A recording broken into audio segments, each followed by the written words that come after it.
لیکن عالم ارواح سے مخلت لے کر آیا ہوں۔ کل جمعرات ہے اور ہر جمعرات کو مغرب کے بعد نیک روحیں اور بد روحیں زمین پر آتی ہیں۔ عمیر کی روح بھی آئے گی، بس تمہیں اسے پکارنا ہے، اپنی طرف متوجہ کرنا ہے، وہ ضرور تمہاری مدد کرے گی۔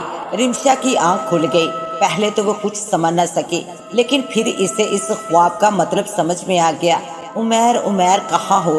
عمیر، میں تمہیں بلا رہی ہوں، آ جاؤ آ جاؤ، تمہاری رمشا تمہیں بلا رہی ہے، تمہاری رمشا کو تمہاری مدد کی ضرورت ہے، عمیر آ جاؤ۔ رمشا اس وقت عمیر کے گھر اس کے کمرے میں کھڑی اسے بلانے کی کوشش کر رہی تھی۔ یکدم ہوا کے تیز جھونکے سے کھڑکی کے پھٹ کھل گئے، پھر کمرے کے کونے میں دھواں اٹھنا شروع ہوا، اور جب دھواں چھٹا تو رمشا کے سامنے عمیر کھڑا تھا۔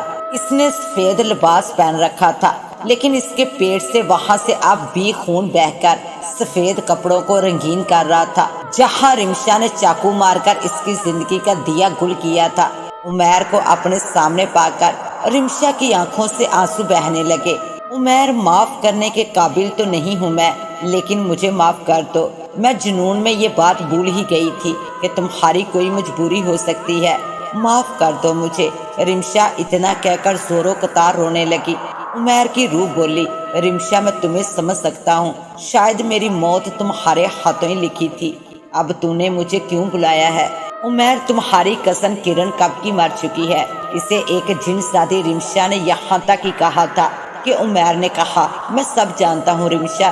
رمشا بولی، پھر تو تم جانتے ہوگے کہ میرے ماں باپ کی زندگی خطرے میں ہے، میں اپنی بیسٹ فرینڈ نیلا کو کھو چکی ہوں، تمہیں اور اپنے بھائی عدنان کو بھی کھو دیا، لیکن اب میں اپنے ماں باپ کو نہیں کھو سکتی، میری مدد کرو، میرے لیے روزینہ سے بات کرو، اسے کہو کہ اپنی دنیا میں لوٹ جائے اور مجھے میری دنیا میں زندگی گزارنے دے۔